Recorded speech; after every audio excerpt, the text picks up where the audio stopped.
We're going to start the meeting. Good evening. Welcome to CP3 Land Use Committee meeting for Tuesday, June 16, 2020. We are conducting the meeting through Zoom tonight, and my vice chair, Linda, is managing the Zoom function. And she is going to give a brief introduction about the Zoom functionality and also the guidelines. Okay, just bring it up here.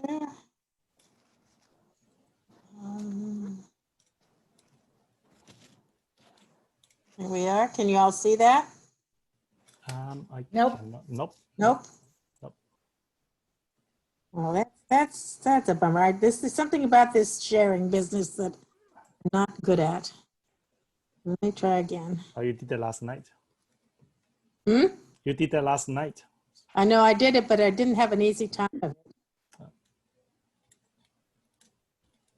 All right, see. Okay, now can you see it? Yes. Yep. Okay, good. Okay, so these are guidelines that Michael Marino put together. So first to tell you that the meeting is being recorded. And if you're not a committee member, please sign in by entering your name and affiliation, if relevant, and any item you wish to speak to in the chat box. So we'll have some attendance of this meeting. Please stay muted unless you're speaking. On your desktop computer, you can unmute using the microphone button at the bottom left, or you can press the space bar to temporarily unmute yourself. On a phone, tap the mute icon at the bottom of your screen. Please raise your hand if you wish to speak. Again, on a desktop computer, you have participants at the bottom of your screen. Click on participants, and at the bottom of the list, you'll see a button labeled raise hand.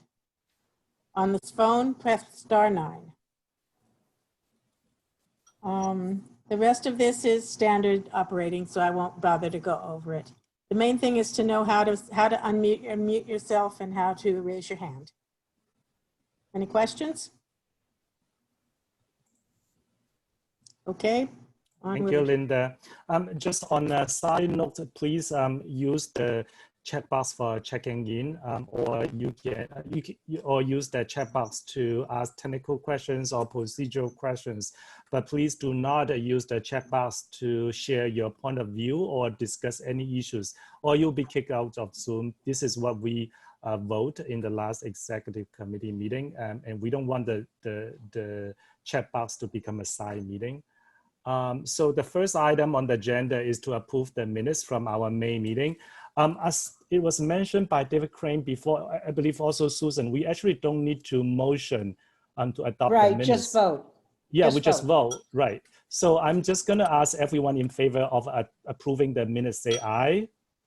Don't we need a roll call? We need a roll call. Roll so we call. know who's present. Okay, so just also for taking attendance purpose, right? Mm-hmm.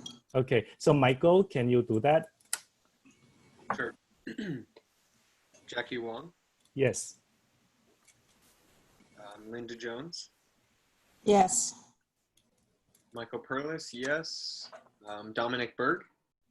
Yes. Jonathan Chu. That was a yes, right? That was a yes, correct. Thank you, Jonathan. Herman Hewitt. Don't see Herman. Thank you. Trevor Holland. Yes. Thank you, Trevor. Lisa Kaplan. Yes. Thank you, Lisa. Olympia Kazi. Yes. Thank you, Olympia. Damaris Reyes. She's not here. Not here. Okay. Steve Herrick. I missed the meeting, so I'm not voting on that. Okay. Present, not voting. Present, not voting. No, it's not present, not voting. It's Abstain, I'm sorry. Abstain. Abstain. Thank you. And Kim Laughlin. Not here. Oh, He's here. just I'm sorry. Looks like he's Yeah. having trouble connecting. Yeah, he's just connecting. So yeah, there he is. Perfect timing. Call his name again. Tim Laughlin, how do you vote on the previous month's minutes? Abstain. Abstain. Thank you. So we have 2 abstentions and 8 yeses. Thanks, everyone. Thank you, Michael. So the next item is the DNS district needs statement. Every year around this time, Community Board 3 update its DNS as part of New York City's budgeting process for its next fiscal year, which is 2020.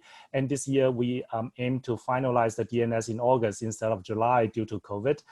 We're gonna also adopt it together with the budget priority in October. So we have 3 months to work on the DNS, and tonight is just the beginning. So last night I sent you guys some documents, but it's just some work still in developing. And as the district, I heard that from Susan multiple times before. DNS is just about the needs for our district. It's not a policy statement, not about specific program. Sometimes I still get confused, and I'm sure later Jim or Susan can give us more explanation about that. And I remember in the exec, it says that DNS should not be too lengthy. And we were also told several times that we should try to limit them to about 5 or less than 5 points to reflect our district priorities. And you see a separate file that has certain points removed from last year. This is because we want to update them, clarify the language, and verify if the information is still correct, maybe also consolidate them. So tonight we are just making some comments about this draft, and so that Jim can edit it later. We don't need to provide the exact language, and we are not voting on it tonight. So we would vote it. We would finalize it in August, but just not June, not July. There's one more point.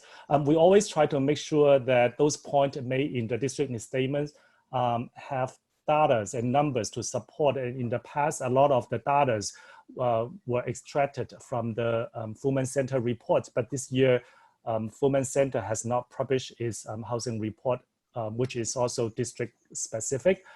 So maybe it will come out next month, or if it doesn't, Jim may have to find some supporting data from other sources. So Linda is handling Zoom tonight, and she's also gonna take the notes for the DNS as well. So I'm just gonna give this to Jim. So Jim, do you want to? Yeah.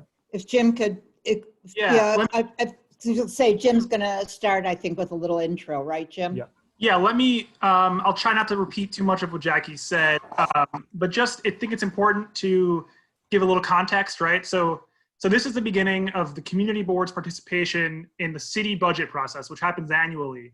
And the community board really is first in line here. So keep in mind, we're talking about the fiscal year 22 budget that goes into effect beginning July 1st, 2021. So the budget priorities and budget negotiations that are happening now between city council and the mayor, we actually weighed in on that 1 calendar year ago. So think about a year from now. So the district needs statement, I think, almost another way to think about it is an assessment of needs, right? The document should describe your community and assesses needs that exist but maybe are unmet. And I think it's important to kind of carefully focus on that, leave specific budget, programmatic requests, policy recommendations for later when we're doing budget priorities or other resolutions. We don't even really need a recommendation to resolve a problem, just simply identify the problem or the unmet need. A lot of outside groups and even city agencies will look at this document and use it as a resource, particularly community, nonprofit providers, CBOs, even hospitals will look at it. In terms of what they use it for, designing programming, requesting grant funding, helping as a resource to assess needs, they come to our district needs statement as a point of reference. We will use this district needs, hopefully, right, to inform our budget priorities, which is the next point in the process. As Jackie mentioned, there's not always a one-for-one correlation between a need and a budget priority, but you try. We'll also be preparing questions to bring individual agencies at meetings that happen between board leadership, the district office and those agencies in September. So I'm keeping a running list of those questions, and we can draw more questions for that process out of these discussions over the next few months. We also, as Jackie mentioned, we've changed our timeline largely as a result of COVID. So we're doing this work now. We want to finalize the committee work on your section, housing and land use, by August. We won't vote as a full board to ratify until October with the budget priorities at the same time. This is in case, we get more last minute information about something. I mean, I think there's a lot of moving parts in the city with the budget, with tax revenue, with programs and policy, and with neighborhood need. So we're leaving that window open to be flexible if we need. And I also, Jackie mentioned this, I also just want to address very quickly these documents that were distributed earlier. One of them, I think rather ineloquently says items to be removed from the district needs statement from last year. This is actually an extremely active working document, a work in progress, not a commitment to permanent changes. The goal, as informed by the executive committee, was to kind of synthesize and cut down on the length of the large DNS document. So this is actually meant to be informing a reorganization, not necessarily a removal of priorities. We want to reorganize it in a way, I think, that highlights what our main priorities are. So I'll give you an example. When you look at this document, we said— You want me to show the document, Jim? If you want to, I can just clear this up really quickly. When you're ready. I think is, we said, in the remove document, we said expanding support for neighborhood CBOs and doing tenant advocacy work. What we actually, I think, want to do is move that. It was its own standalone category next year. I think reorganize that into the budget priority, which is largely building and preserving affordable housing. So that's actually meant to be a reorganization rather than a removal, which I can speak to as we get into the document. I just wanted that to be clear. It really shouldn't have said remove. It's a working document. And other items that are on there, I am bringing to the HPD consultation to get some answers about where certain programs or items stand. And I want people to contribute to that as well. If you have questions for HPD, it'll be a running list. That's it for me for now. I think, I don't know, Susan, did I miss anything you could think of? No, the only thing I would emphasize when we look at assessing the needs of our community, we want to focus on unmet needs. And I want to say, when we're talking about the tenant organizations, it wasn't just, it's for budget priorities, but also we thought to move it under preserving affordable housing because it supports that need. And that's it. I raised my hand because I have a question for Jim. One thing you said I didn't understand it. May I ask it? Yes. Well, Jackie. Yeah. So Jim, you said when you were describing the process and how we should do it, I didn't understand what you meant when you said we shouldn't be looking at city programs. Shouldn't be looking at sorry, what problem? Yeah, you said we shouldn't be looking at specific city programs. Right, because those are budget priorities. Yeah, so what I would say you should do is identify the need, right? And I think this is something that I have not given the clearest guidance on in the past.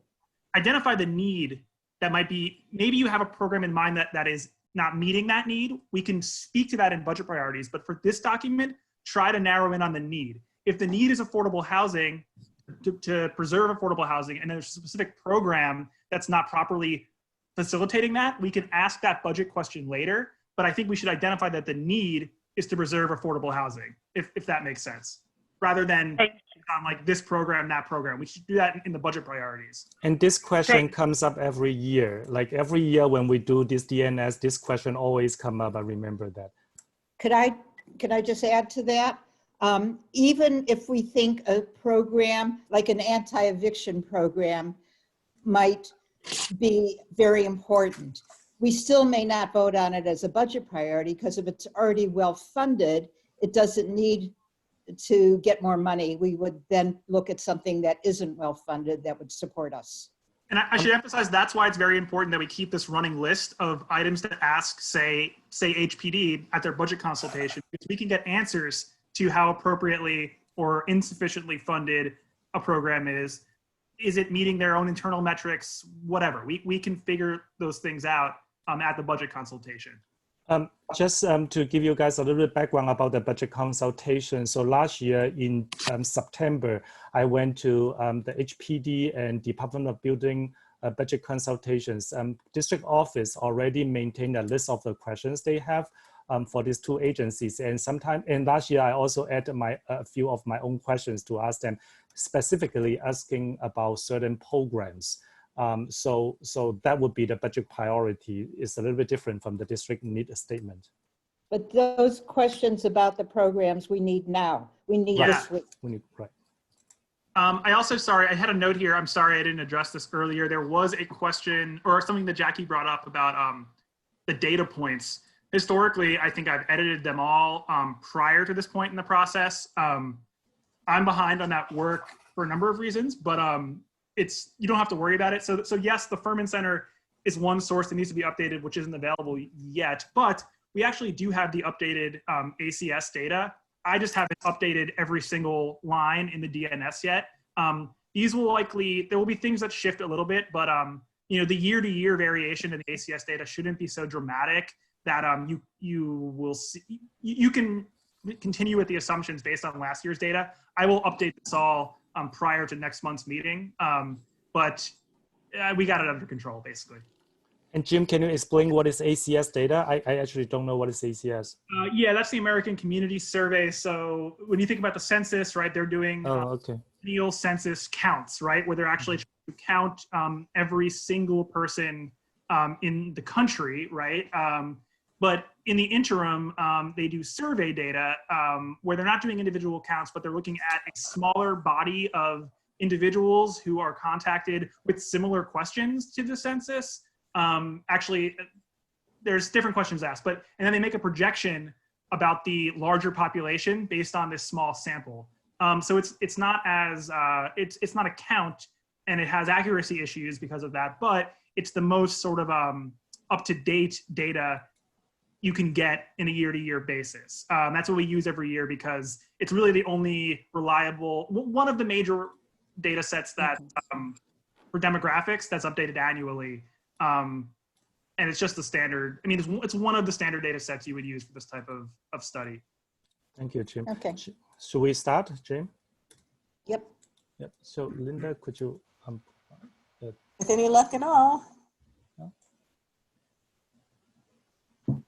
Are you gonna, is somebody screen sharing last year's? Yep.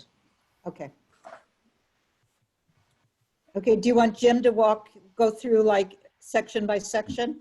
Yeah, and just to remind committee members, we are just making comments about each sessions. We don't need to work too much on the detail of the language because we want to provide the comments so Jim can edit it and then come back to us next month. Okay, so every section has a little intro. I've actually kind of worked, we had a laundry, I'm sorry, my son's in here.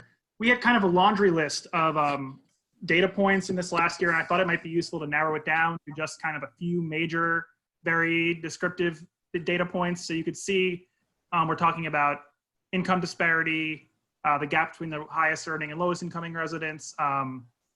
Median asking rents have been increasing. We're going to document that.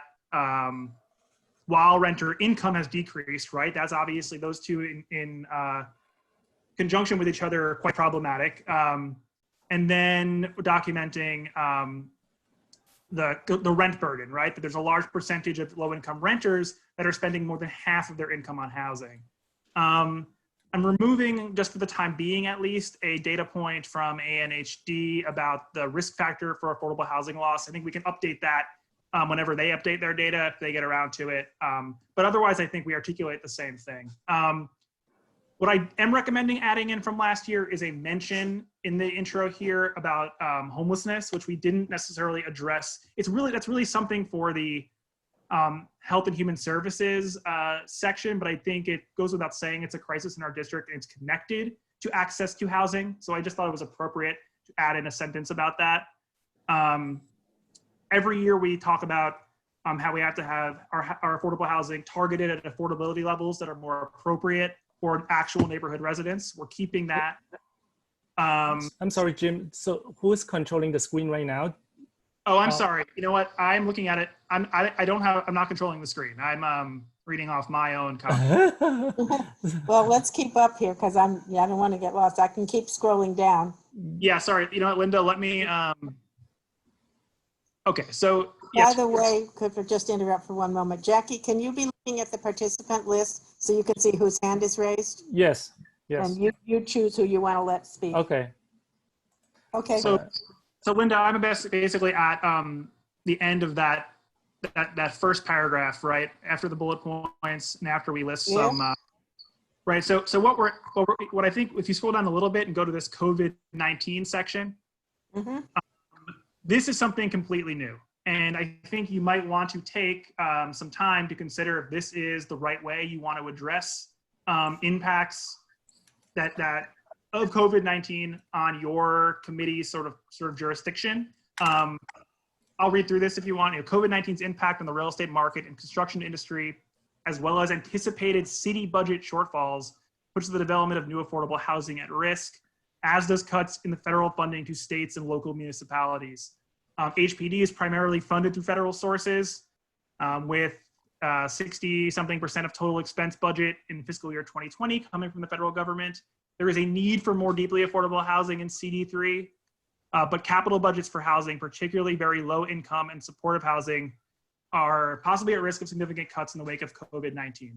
And you can develop that, you can edit that, but we wanted to throw something out there to start the conversation about how, each committee is actually going to address COVID-19 in a little bit of a different way. So, think about that.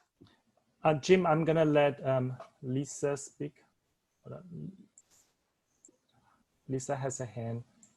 Yeah, maybe this is a minor thing, but I found the stat with regard to the incomes of renter incomes lowering to be confusing, because my guess is the low income people were already very low. And what that probably reflects is the higher income people income is going down more. The first paragraph in our statement talks about our diversity.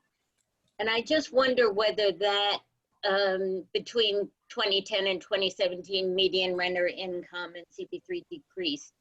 My guess is it's because people who were earning 150,000 are now earning 140,000. So You couldn't check that. I just wonder whether we should keep that or not. It may argue against our dichotomy of rich and poor. Let's check it.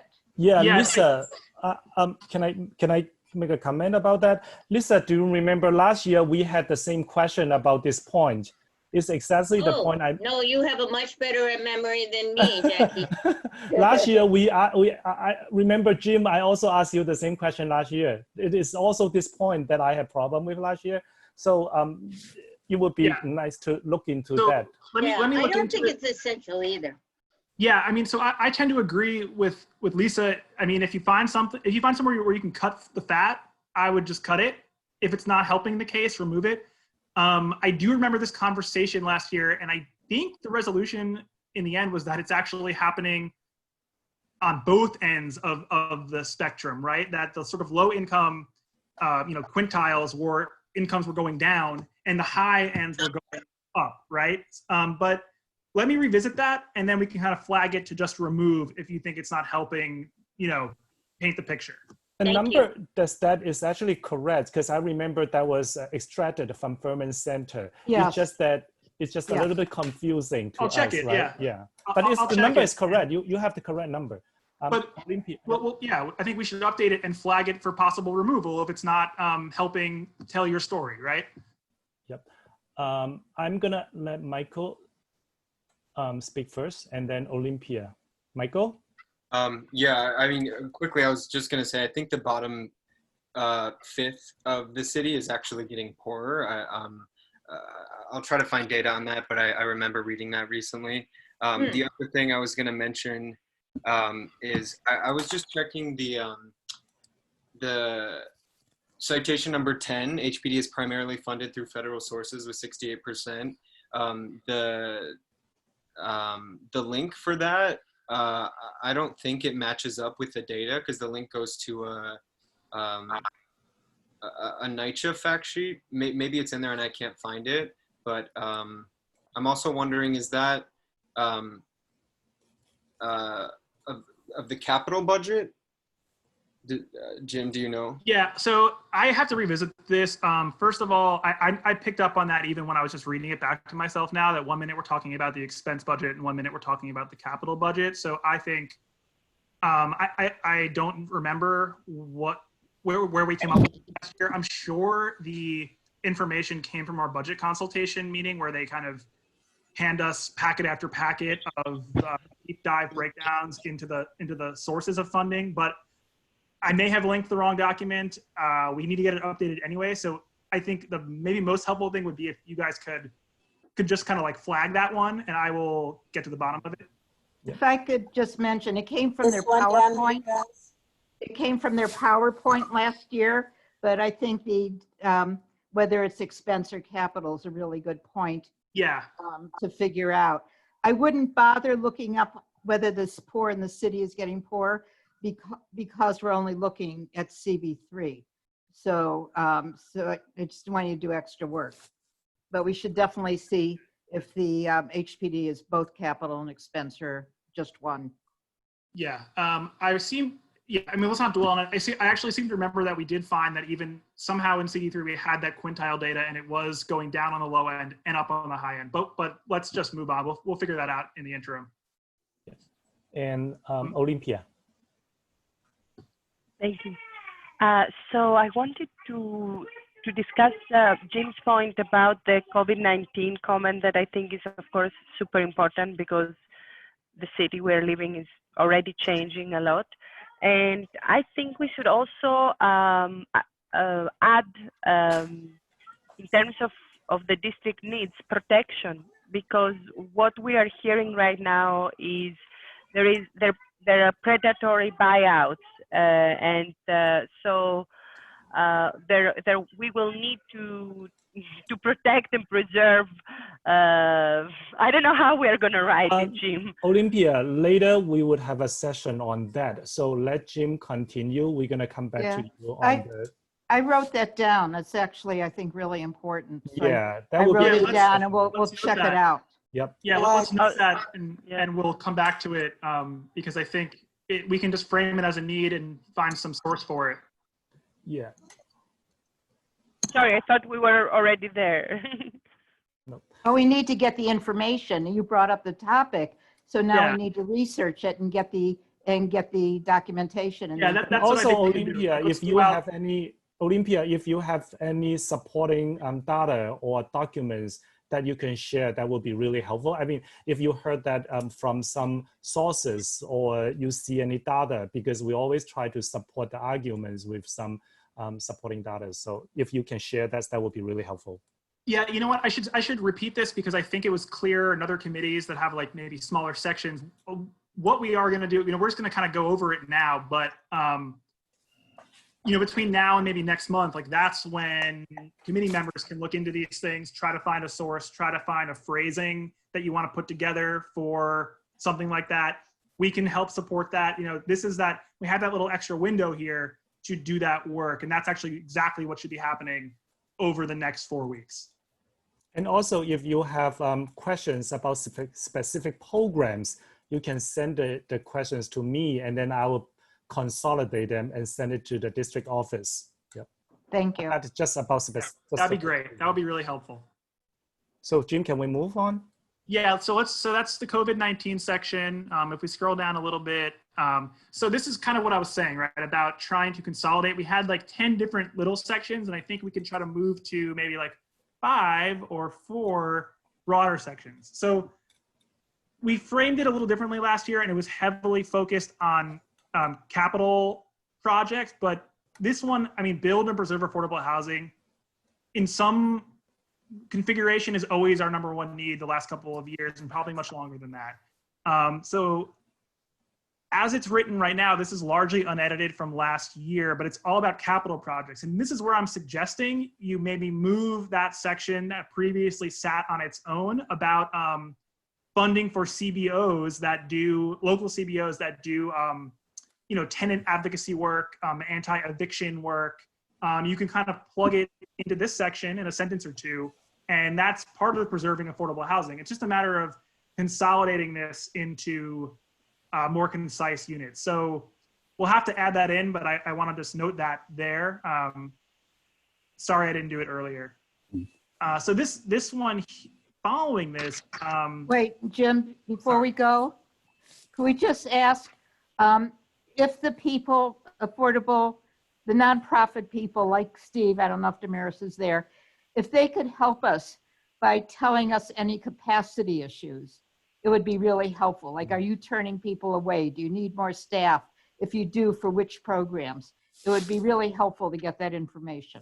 Yeah, because I want to flag, like, one thing last year was we very specifically said something about staffing. Maybe staffing is not the need. Maybe it's funding for something else. I think any feedback we can get from our CBO partners and members of the board would be really helpful for this. And I have some language we can just kind of dump in here from the other section, but that needs to happen. That's an edit that needs to happen. So this next section, right, provides support for the expansion of community land trusts. Last year we really reworked that section and made it more of a main priority. It had previously been kind of one of our lower priorities and didn't have too much fleshed out. This is largely the same as last year. The entire paragraph is unedited. I'm going to suggest some changes, and I'm sorry, I actually have this on my screen, not on yours, but I think instead of those bullet points, I think we just want to say something that actually speaks more to the need. So I think you might want to get rid of those bullet points and say something like, in Community Board 3, there is a need for more support for planning and operations of established CLTs who are looking to expand, and emerging CLTs that need technical assistance and education. CLTs also need, in CV3, priority consideration when disposing of city-owned property, and they need financial incentives to expand the transition of city foreclosed properties into CLT ownership. So, you know what, I can lend that language, but I think it's a matter of reworking this to identify a need versus be like a prescriptive policy proposal. And I'm sorry I didn't share that earlier. I was working on this just before the meeting.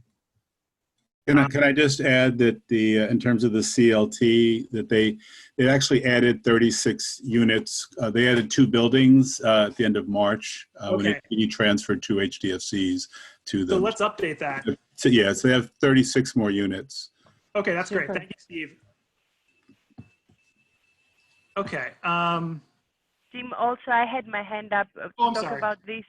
And Stephen, you know, but that the CLT could also be one of the ways in which we avoid the buyouts and the predatory takeovers. So just to keep this in our mind, because that could be one of the solutions. Mm-hmm. You may want to consider if that section should stand on its own or be consolidated with something else. I mean, it's also a means to develop more affordable housing. So that's up to the committee, I think. I would recommend that the goal be consolidation as much as possible. So I think that's a good recommendation, and you guys should consider, how you want to organize that. Before we move on, I just want to touch base on this predatory buyout things. So, I mean, I'm just thinking this out of common sense. So Olympia, do you have any like articles you could share that predatory buyouts is happening right now? Or Steve, do you hear anything about predatory buyouts right now in Community Board 3? I think we're just really at this point monitoring what's happening, because we definitely have concerns that with the many tenants who are falling behind on rent, that we may have some smaller property owners becoming distressed and then ending up selling off their properties to predatory equity speculators. So I don't know of specific examples right now, but we are, we look at the BIP data that A&HD provides, and we try to you know, if we weren't sort of working remotely, we would probably be out doing some door knocking in some buildings where we might have concerns because of certain indicators.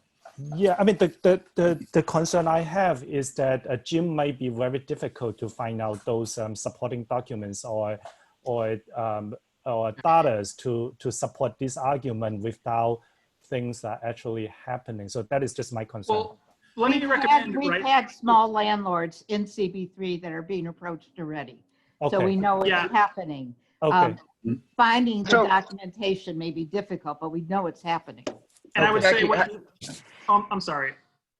What you have the benefit of, right, is as opposed to past years, a little leeway here in seeing what unfolds over the next 2 months, right? Vote on Okay. this. Right, right, you're right. So everyone should be thinking about this, looking for these sources, or even, you know, well, we shouldn't really use anecdotes, but it's something, let's be thinking about this as we move through this for the next few months and note it. Olympia. Yeah, I'll have my staff Oh, look sorry. at some of the, you know, look, one of the things is just looking at listings with brokers, and you start seeing how many new properties start getting put on the market, things like that. Great. That would be great. Great. Oh, Team and And- Olympia. Team and Olympia. Team?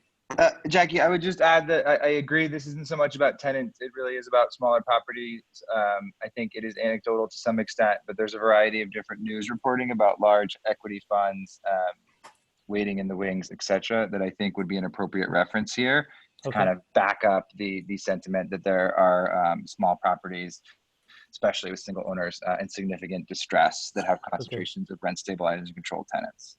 Thank you, Tim. Tim, if you are able to send us those links, articles to the articles, that would be really helpful. So I could share that with the district office too. Sure. Thank you. And Olympia. Yeah, so my question was, because I hear you, Jackie, you're asking us for data entries and articles. Some of these things are just, you know, they're unfolding, and they're also like, how do we say, they're endemic to the situation that we're living. So there is, I mean, what is the reason for which you think we need to have data? I mean, if there is data, of course, we'll provide it, but I think it is completely fair to describe it as a need to the extent that we know it's the way the system works in a distressed economic situation. Why do you stress the need? No, what I meant was that we need some supporting documents. So, because you see, Jim always cite the source of his arguments, and if Tim can supply certain articles, and if it's not data, at least we have something for Jim to cite. That's what I meant. What I would recommend is I think there's a fair argument to be said that some of this is going to be, it's all unknown, and a lot of this is maybe there'll be things that we're sort of predicting that isn't documented yet. What I still think the reason the sourcing is important is frankly because of the way the agencies and the city engages with the document and the way they work with everything. You know, they demand there be some documentation of phenomenon that communities are, you know, describing. Whether that's right or wrong is a whole other conversation about how community planning works. What I would say is if this continues to be something that people are concerned about and there's maybe only anecdotal evidence left, look for something historical, right? Is there data about how this unfolded with the last fiscal crisis, right? I mean, you can still find sources somewhere. We're trying as much as possible to not have unsourced speculative, you know, loose ends in the document. So just think about it over the next couple of months. And there's news stories, especially about CD3. Let's do it. Let's share them and put them in there. But there's options.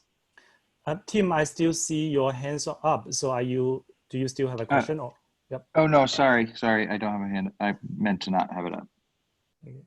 So Tim, can you get us information from property owners? Sure. Yeah, look, I'm trying to find that article, but I can get, sure. Okay, Yes. so can we move on to the next topic?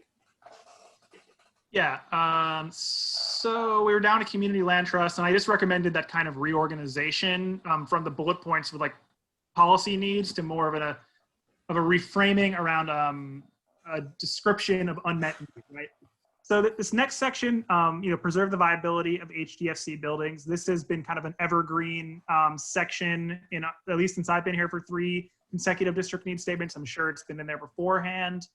I'm also going to maybe recommend a little rephrasing of this around district need. I think what you might want to do is say, I'm sorry, I'm trying to compare to my document versus the one on the screen. Here it says, there's increasing operating costs, yes. Lack of affordable refinancing options, yes. Gentrification fueled property value escalation, yes. This is threatening these types of co-ops with conversion to market rate housing or foreclosure. That's the need, right? You're losing this model of affordable housing because of these problems. But then we turn around and say the city can help preserve these through like a couple of bullet pointed programs. What I'm recommending you might want to do instead is say, to ensure these buildings, these co-ops remain financially solvent and a safe source of affordable housing in our district, HDFCs need expanded support services, expanded financial training, enhanced and stronger resale restrictions, including sales price caps and long-term tax abatements. Right, so I'm just suggesting you kind of rephrase it, and I can provide that language, but I just wanted to present that change to the committee, or proposed change, which again is more of a formatting discussion, but I think it'll help the clarity of the document.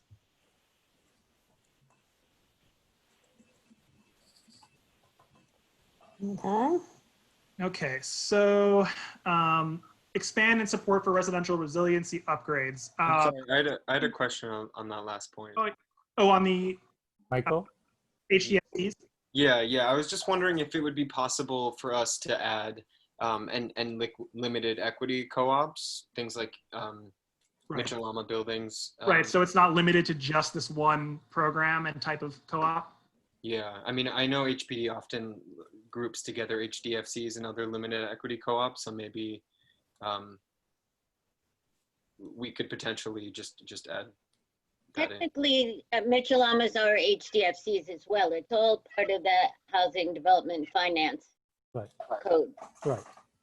Yeah, I would say flag that and make it, phrase it however you all feel is the most descriptive and accurate, and covers the right types of buildings to make a statement about the need in this district.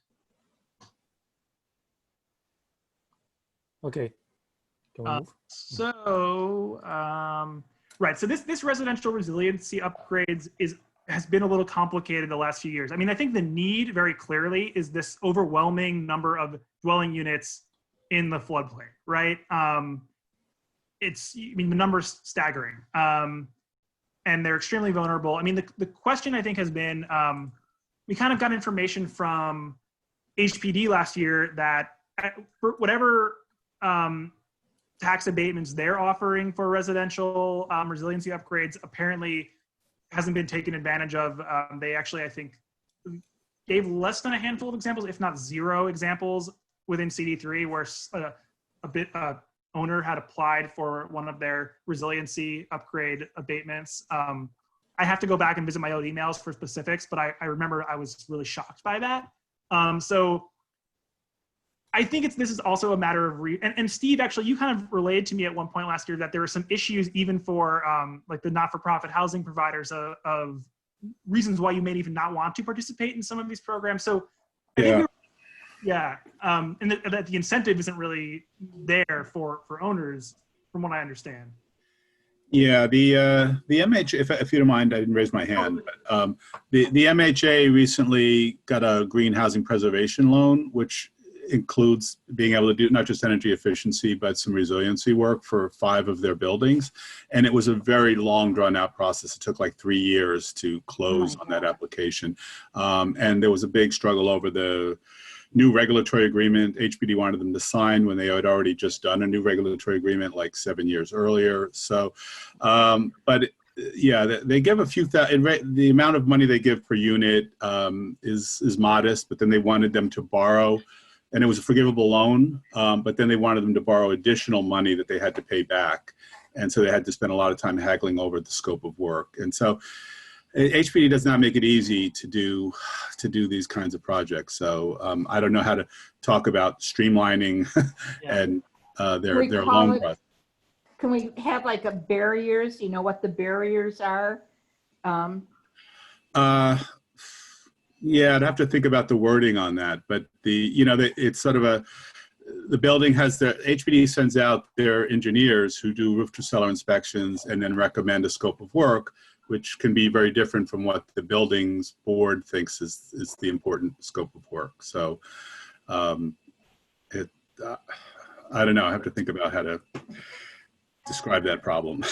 So, I think that you're really hitting the nail on the head, right? It's a little bit complicated to figure out exactly how you want to phrase it. And of course, it's getting into really like policy recommendations at this point.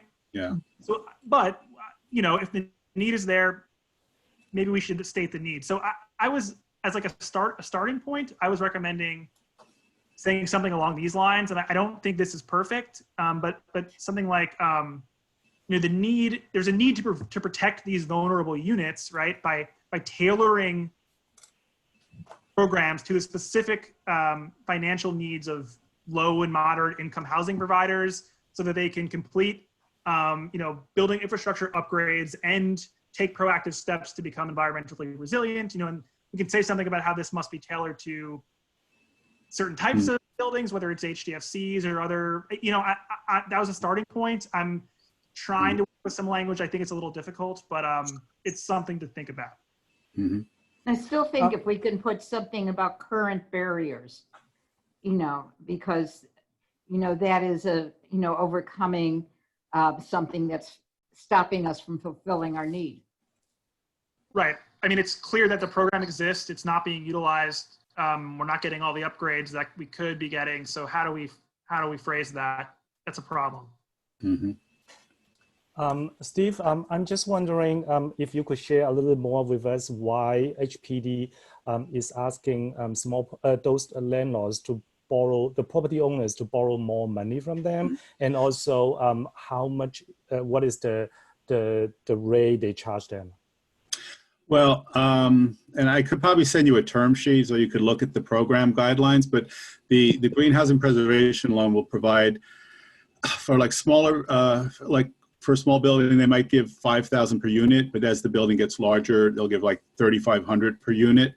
So if you have, in the case of the MHA, they were going to do about 100 units of renovation. I think actually the maximum they'll give is about, for really small buildings, about $8,000 per unit. So they could have borrowed over $500,000 as a forgivable loan, which is what they wanted to do, to put rooftop solar on 5 buildings and do some other modest building improvements. And they wanted to replace the roof or repair roofs on 2 of the buildings. And that was their main focus. And then HPD came in and started talking about all this other work that they wanted them to do on top of that. And then the loan was going to grow to like well over like about $1.5 million. And they're like, the board was like, we're not going to borrow $1 million just to fix up or renovate 5 buildings out of our 21 building portfolio. It's not something the other buildings are going to support because they're going to be paying the debt service on it. So it was a long process of haggling over that, and HPD really scaled it back to the point where I think they borrowed about $600,000 is what it came to, and they don't have to pay anything back, or if they do, it's a very, very small amount.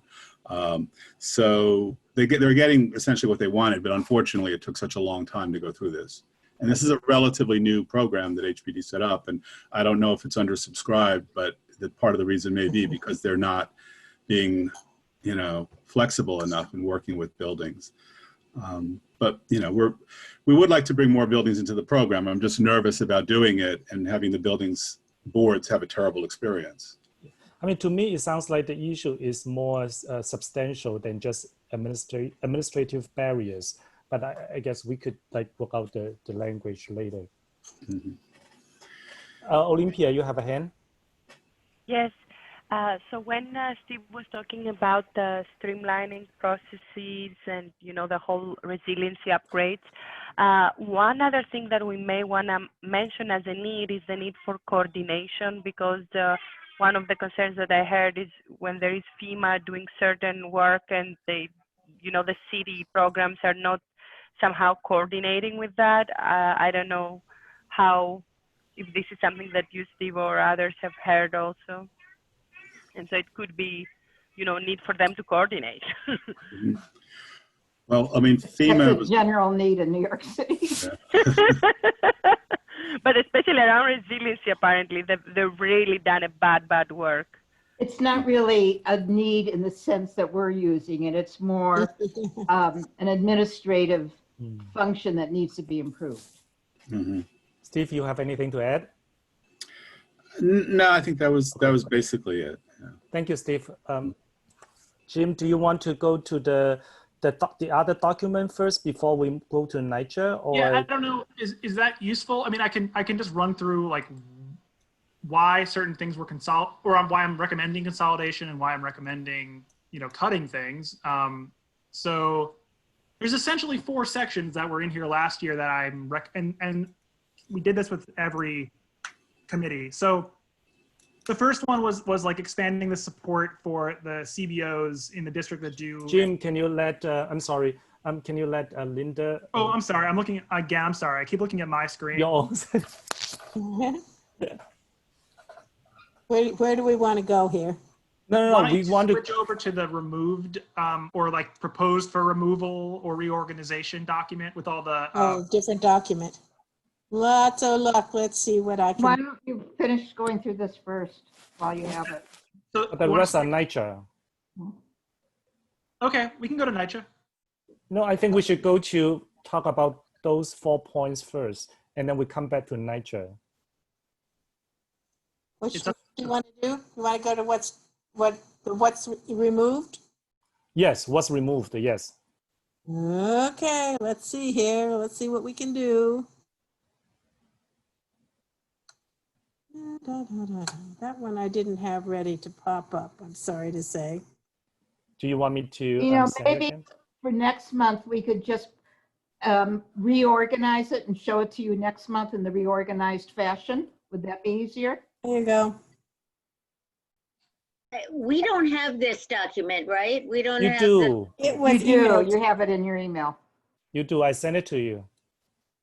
When did you do that or what time so I can find it? Sorry. It's today. I sent it around before noon. Oh. It's okay. the same email thread I use. 11:01, Lisa. Thank you. I received it. Thank you. That's helpful. And Jackie, for the record, the other attachment you sent us yesterday, I don't know if other people were able to open. I wasn't. Which one? The last year DNS that you sent as a PDF, I have never been able to open. I don't know. Really? Let me check. I opened it, and it's also on our website. Well, yeah. It doesn't have the comments on our website, though. The one that he sent didn't have the comments. No. Oh, it should have. What happened? No, the one I sent out last night was the one from last year. Without comments? Without comment. It was just from last year. PDF. Yeah, it's a PDF for your reference. Oh, because we had one we sent you with comments. Yeah, my understanding is that you sent that out this morning as a follow-up, right? Right. No, he sent out the ones with the removal today. No, he sent both. He sent Oh, both. he sent both today. Okay. So you actually sent out 3 different things then. Yes. Yes. Lisa, Linda, would you be able to pull out that file? So which one? The one that that was removed. Yeah, it's up there. It's not on the screen. No, You don't see it? I don't see it. Oh.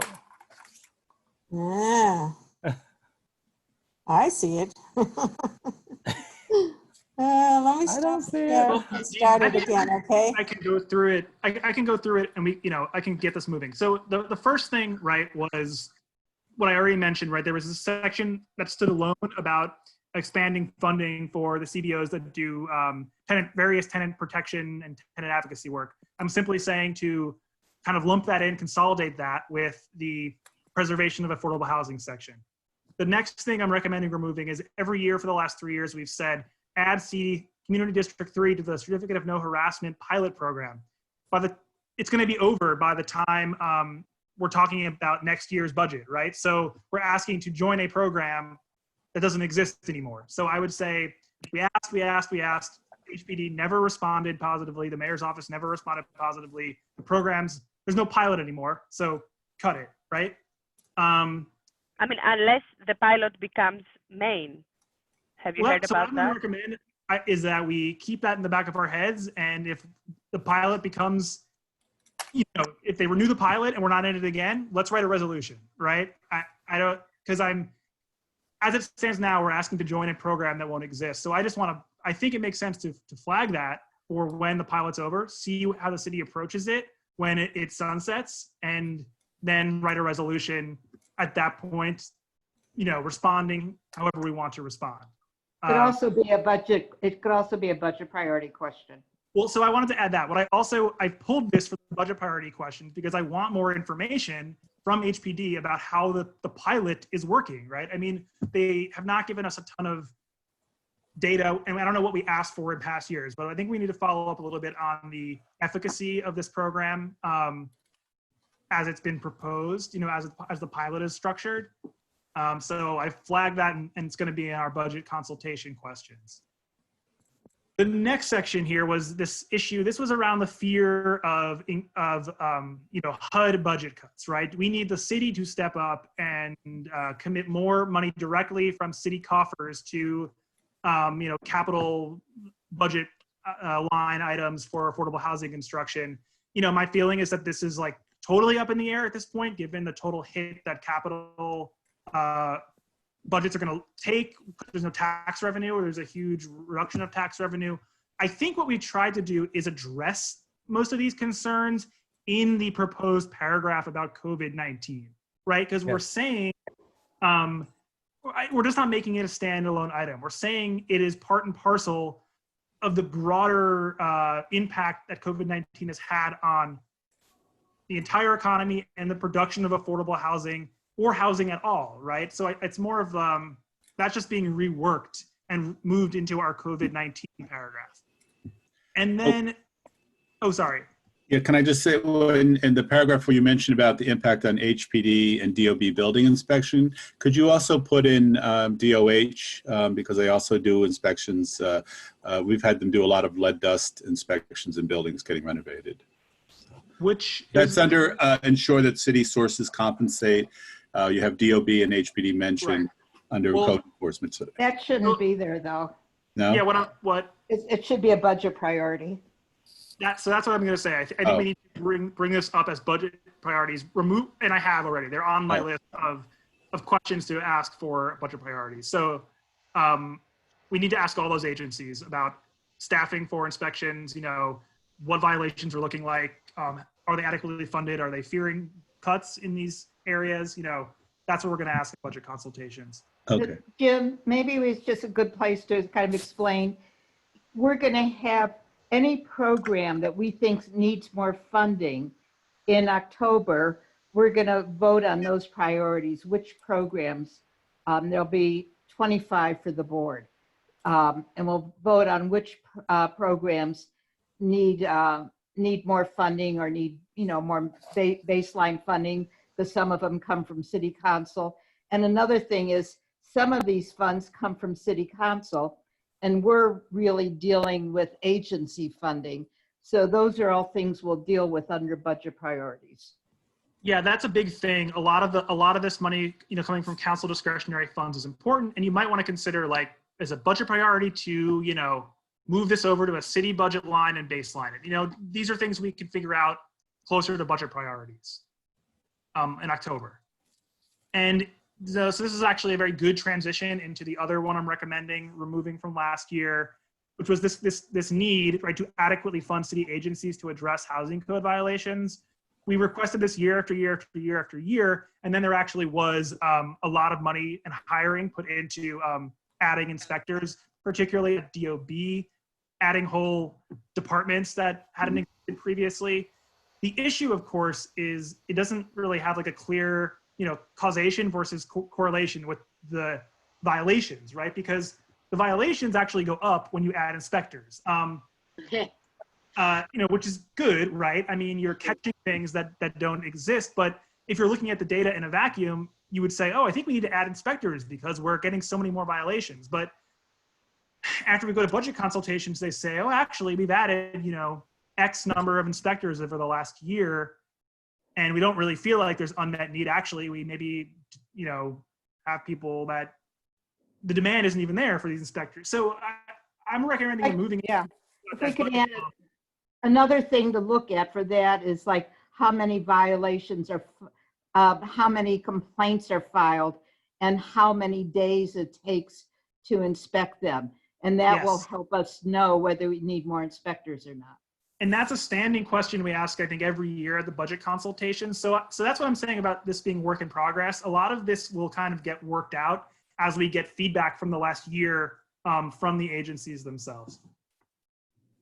But again, as Susan mentioned, it's still budget priority, right?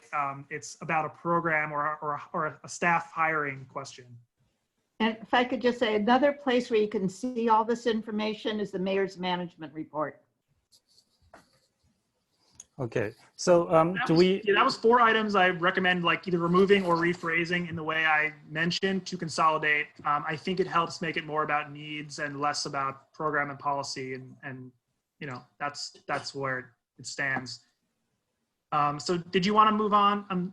Yes, so Steve, I would put your deal. Oh, Jim said he already has that question, the DOH question on his list. So we will address it during the budget priority. But the Department of Health is another committee though. Right, not my committee, right. So we should note that. I mean, and if anyone flags questions, please send them to Jackie, right? Because there's a lot of time passing between now and then. I am keeping a running list, but send them to Jackie. Jim and Susan, is there a deadline we can post the questions to you? Yes. Hold on, I'll look at my calendar. Remember last year I had some questions and then I just, passed that deadline. We were not able to post to the agencies. Oh, hold on. I have to, let me see.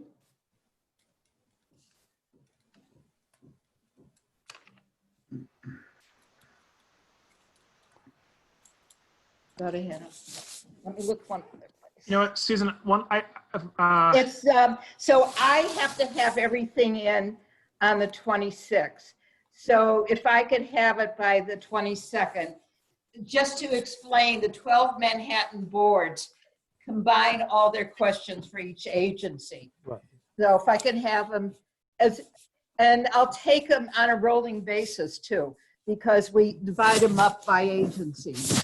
So you said 22nd of this month, right? It's a drop dead. If you can get them to me before that, that would be good.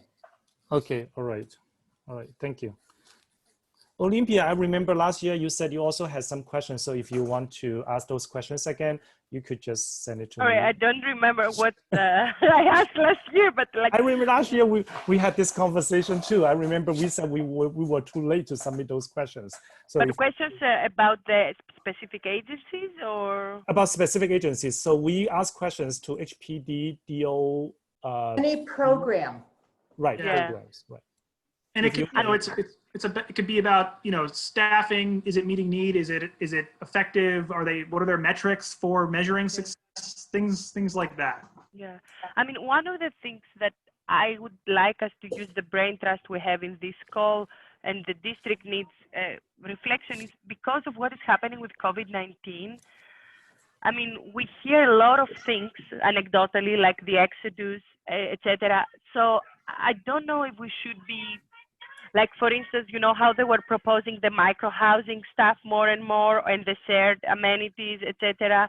So these kind of things now, of course, I mean, sheltering in place with a 2-year-old and a 4-year-old, like making bigger places, or allocating. So it could be, but again, it really depends.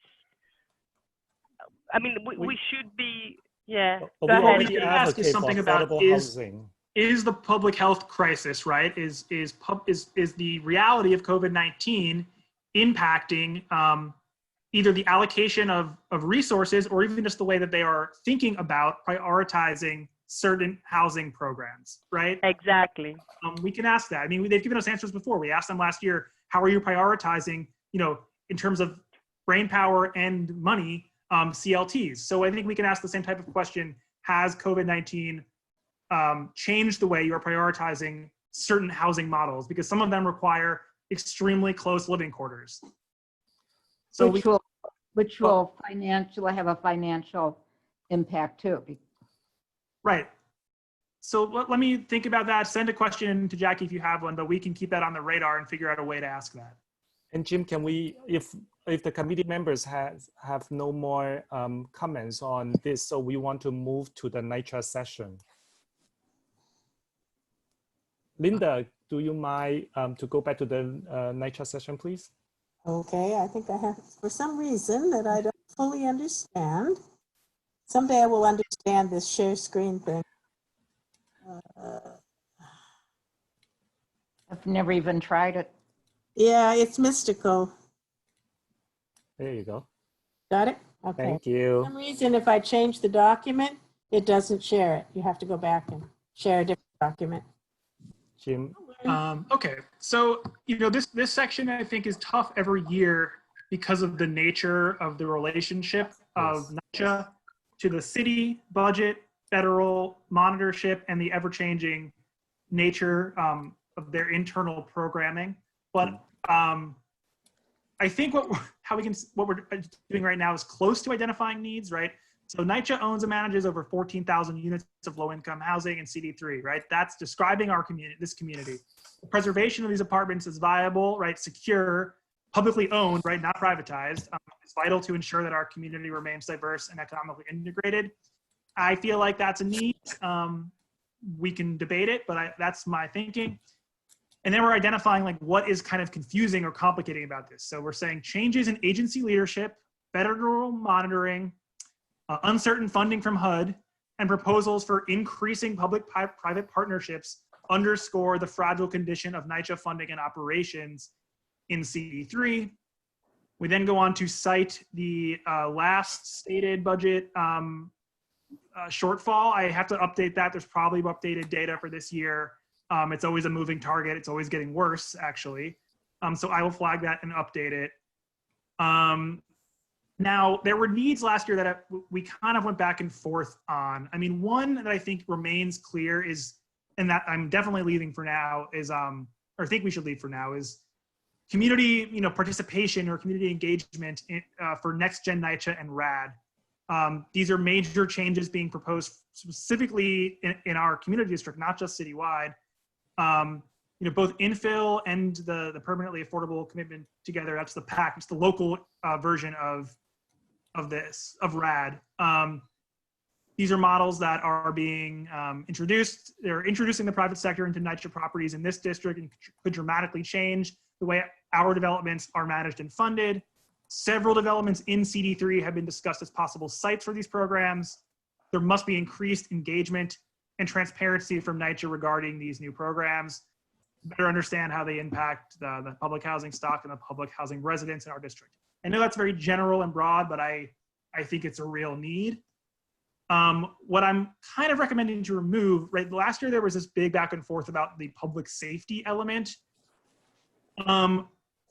And what we found was that there were kind of calls last year for more staffing for PSA4 because large sections of the district possibly didn't have NCO units assigned to them. I think we ended up finding that this wasn't actually true, and in some ways there were more PSA4 NCOs than a typical precinct has. So there was actually— It was absolutely untrue. We documented it was absolutely untrue. Yeah, so I just I don't want to get back into it again, but that is why I'm recommending removing it. I recommended that last year. We ended up keeping it, but I think it's only further complicated by what's going on with policing and PS4, particularly in our district right now. The other thing was we had a section that just said we need capital repairs addressed. I don't think that's very instructive. I mean, it's obvious given the budget shortfall.